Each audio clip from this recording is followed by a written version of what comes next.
तो गाइस, जब Kang dynasty cancel हो गई ऑफिशियली, तो इसकी जो स्टोरी है वो हर जगह आने लगी कि आखिरकार कैंग डायनेस्टी का प्लॉट क्या था, कैंग कैसे काम करता, अपने टारगेट को कैसे अचीव करता।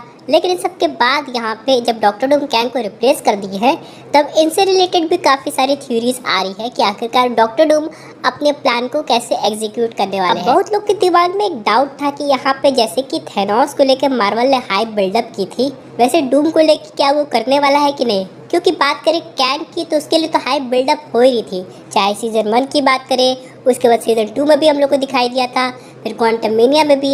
लेकिन उसके बाद जोनाथन मेजर्स के साथ जो हादसा हुआ, उसके बाद वो हाइप खत्म हो गई या फिर के डिलीट हो गई। आप यहाँ पे मार्वल का ये कॉन्टेजेंसी प्लान है, यानी कि प्लान बी है, जिसकी वजह से मार्वल को इनकी हाइप क्रिएट करने में थोड़ा समय लग सकता है। लेकिन इस चीज़ का गोल्डन सॉल्यूशन मार्वल ने पहले ही दे दिया रॉबर्ट डॉनी जूनियर को दिखा के, जिसकी वजह से क्लियर हो गया कि आखिरकार डॉक्टर डूम कौन है, क्या क्या कर सकते हैं। ऑडियंस खुद ही रिसर्च करके समझ लेगी। ऊपर से ऑडियंस ने पहले भी फैंटास्टिक फोर मूवी देखी है, तो ज़्यादा प्रॉब्लम नहीं होने वाली है। लेकिन डॉक्टर डूम क्या करने वाले हैं, क्या चीज़ कलेक्ट करने वाले हैं, क्या उनका भी जो क्वेस्ट होगा वो थेनोस की तरह होगा, आज हम लोग ये सब समझेंगे। क्योंकि करंट लीक के अकॉर्डिंग अभी माना जा रहा है डॉक्टर डूम को 3 चीज़ चाहिए अपना जो भी मास्टर प्लान है उसे कंप्लीट करने के लिए। लेकिन उन इम्पोर्टेंट 3 चीज़ के अलावा 2 चीज़ और है जो कि बहुत ज़्यादा नेसेसरी है, और उसके बिना डॉक्टर डूम आगे का काम नहीं कर पाएंगे। वो क्या है, वो आज हम लोग समझने वाले हैं। जैसे कि थेनोस को टोटल 6 इन्फिनिटी स्टोन्स की ज़रूरत थी, वैसे डॉक्टर डूम को ये 5 चीज़ों की ज़रूरत होगी। उसके बाद ही उनका जो भी मास्टर प्लान है वो कंप्लीट होता हुआ नजर आएगा। तो हम लोग डिटेल में समझते हैं कि क्या क्या चीज़ है। लेकिन उससे पहले आप लोग कर दीजिए वीडियो को लाइक और कमेंट करके बताइए, अगर डॉक्टर डूम अपने पीक पे हो और वो थॉर से बैटल कर रहे हैं, तो इन दोनों में से कौन जीतेगा। अब सबसे पहले हम लोग बात कर लेते हैं कमाला खान के बैंगल के बारे में। और दोस्तों, लिटरली इसकी पावर अभी भी रिवील नहीं हुई है, यानी कि जितना बताया गया द मार्वल्स मूवी में वो तो कुछ नहीं है, और भी बहुत कुछ ये कर सकता है। लेकिन यहाँ पे ये काफ़ी इम्पोर्टेंट है, चाहे डॉक्टर डूम अभी है या फिर कैंग था, दोनों के केस में इसका काफ़ी इंपॉर्टेंट रोल होने वाला था एवेंजर्स 5 के लिए। अब यहाँ पे ये सबसे पहले हम लोग को दिखाई दिया था मिस मार्वल की टीवी सीरीज में, जहाँ पे कमाला खान जब इसे पहनी थी तो उसके अंदर की पावर्स एक्टिवेट हो गई थी। और दोस्तों, यहाँ पे ये न्यू डायमेंशन में भी ट्रेवल कर सकता है। प्लस यहाँ पे कमाला खान इसी बैंगल को पहन के एक तरीके से अपना एक टाइम लूप क्रिएट की थी या फिर कंप्लीट की थी, जब वो पास्ट में चली गई थी, जब उसकी नानी ट्रेन में खो गई थी। यानी ये टाइम ट्रेवल भी करवा सकता है एक तरीके से। और यहाँ पे द मार्वल्स मूवी में इसने स्पेस में लिटरली होल कर दिया था, जो होल दूसरी यूनिवर्स में जा रहा था। लेकिन यहाँ पे ये मानना है कि ये अभी भी बहुत कुछ कर सकता है, यानी कि इसकी जो पोटेंशियल है वो फिलहाल के लिए अनटैप्ड है। और यहाँ पे अगर ये डॉक्टर डूम के हाथों में लग जाएगा तो डॉक्टर डूम इसे इस तरीके से यूज़ करने वाले हैं, ये देखना काफ़ी ज़्यादा इंटरेस्टिंग होगा। उसके बाद यहाँ पे नंबर आता है शांग-ची की 10 रिंग्स का, और ये इतनी पावरफुल है कि ये जो विल्डर है उसे पहनने वाले को यानी कि ऑलमोस्ट इमॉर्टल बना सकती है। और यहाँ पे शांग-ची से किस वे में यूज़ करने वाला है ये तो अभी और आगे जाके हम लोग को शांग-ची 2 में पता चलेगा। लेकिन अगर आप लोग ने इसका पोस्ट क्रेडिट सीन देखा होगा तो वो जो मिस्ट्री है वो अभी तक अनसॉल्व्ड है। बहुत लोग को लग रहा था ये जो सिग्नल है वो सीधे जा रहा है क्वांटम रियल में, और उसी कैंग के पास जो कि एग्जाइल कैंग है, जो कि क्वांटम रियल में बंद है। क्योंकि इसकी जो शिप है उसके जो कुछ पार्ट्स है वो 10 रिंग्स से काफ़ी हद तक मैच कर रहे थे। फिलहाल कैंग का जो प्लॉट है वो तो हटा दिया गया है, तो ये 10 रिंग्स डॉक्टर डूम के काफ़ी काम आने वाली है इस वे में, क्योंकि इसकी एनर्जी अनलिमिटेड है।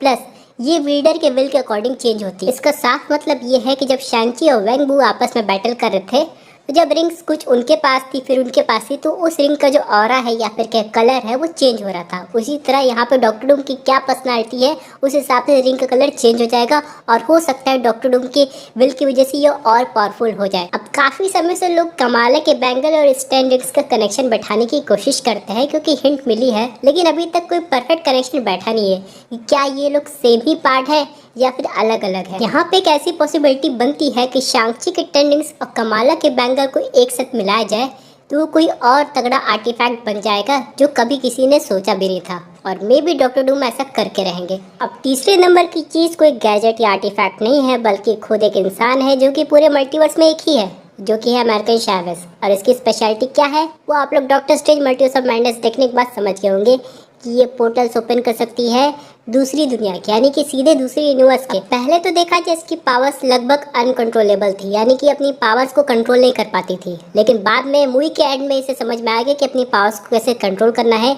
और हो सकता है यही चीज़ अब डॉक्टर डूम को चाहिए, लेकिन यहाँ पे इसे पाने के लिए डॉक्टर डूम को पहले इसके पास आना पड़ेगा।